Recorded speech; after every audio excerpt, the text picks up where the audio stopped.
I walked out of Paulsmoor Prison in 1990 and felt free for the first time in my life.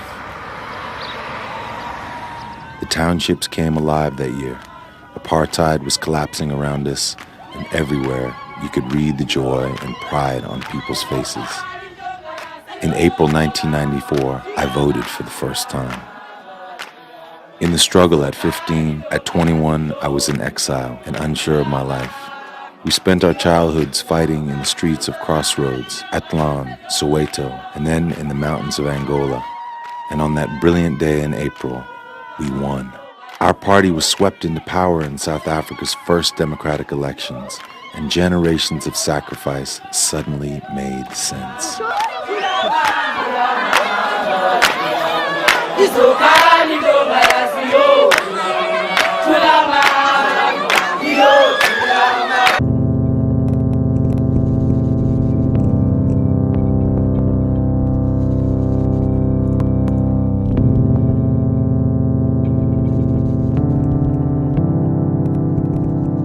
Political apartheid ended in 1994. Nelson Mandela and the ANC were swept into power in South Africa's first democratic elections. But victory was not so simple or so easy. A year earlier, while negotiating the transition to democracy, the ANC signed its first World Bank loan and began a program of structural adjustment. The new constitution was the most progressive in the world, guaranteeing the human right to water, housing, and electricity. But under the influence of the IMF, the ANC privatized all three, creating 8 million homeless in South Africa and cutting off water and electricity to tens of thousands of families every month. The apartheid state was defeated, but nothing changed. The economy was still in the hands of the same global system.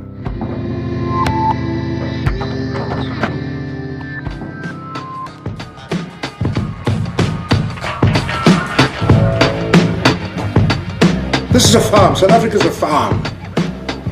And the whites were the farm managers. Now they've been kicked out. Now we've got black farm managers. Same motherfuckers. Same minds. Same greed. Different color. It's a lick of paint. It's the haves and the have-nots. It's always been the haves and the have-nots. Simply put, the Americans, Germans, Canadians, who had so much invested in keeping us miles under the ground, digging our gold and diamonds, they found out that their shares were at risk. Right? Because the mine workers were organizing themselves. And so they went to the ANC, who's been in bed with the communists for all that time, and they says, are you willing to manage our business?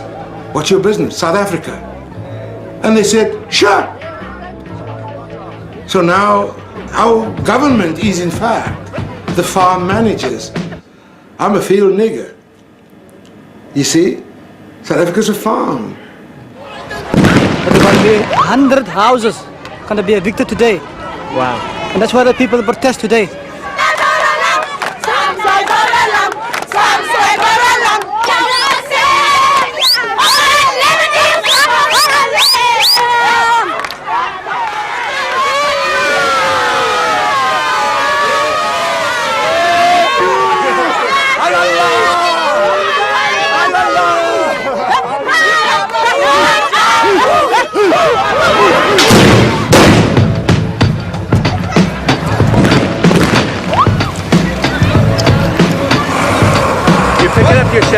People has been patient for 400 years.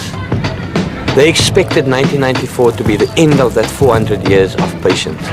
They thought that Freedom Charter would exist in South Africa, but it does not exist. People in South Africa are still waiting for a revolution that didn't happen. And these people that's angry. I think it was a slap in my face, and everybody that died for this cause, I think it's a slap in their face. I think it's a slap in their forefathers' face. I think it's a slap in their children's faces. Because these people sacrifice not only their time, their effort, and their commitment, but also their lives.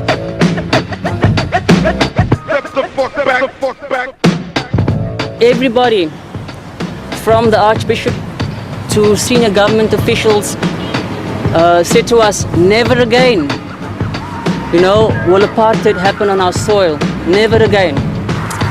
We also call, never again, but we're not going to not face the reality that the never again is happening today.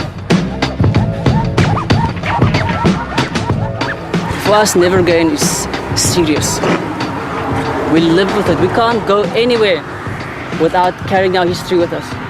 But we don't want our history to destroy us. We want our history to be a place on which we can build a future that we all share something special inside of.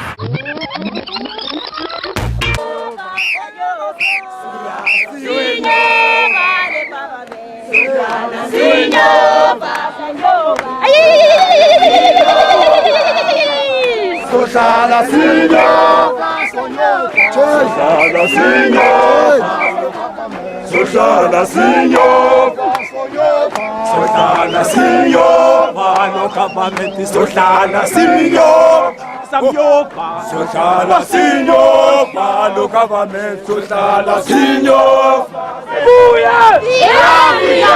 Africa! We want them terug, we want you terug. Kom terug, Afrika! Come back, Africa! We want you back!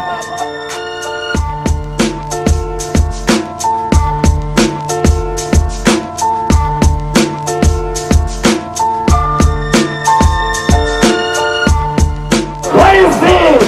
Let's see that freedom! We want the freedom that our people died for!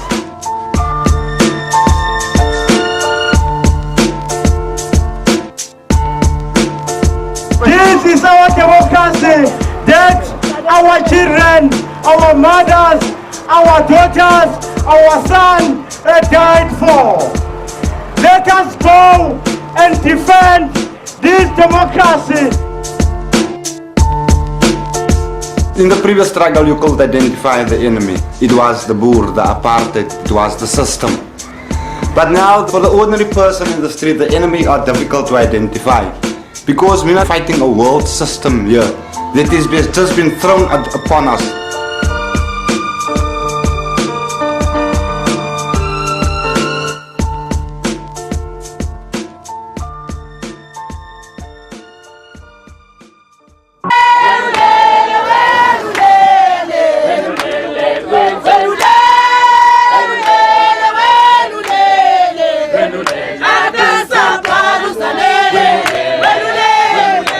The charges against him are for public disobedience in his community.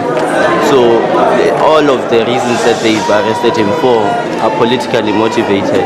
I think they're quite desperate because they can see that there's a momentum growing all over. I mean, police repression is to be expected. And it's not just Max, I suspect, that's going to be arrested. A lot more of identified individuals will be put through the same thing.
We rose up to seize the state, but found that the state did not exist, that in reality, we faced a system stretching far beyond our borders. But we were born in the struggle, and we have defeated other empires before this one.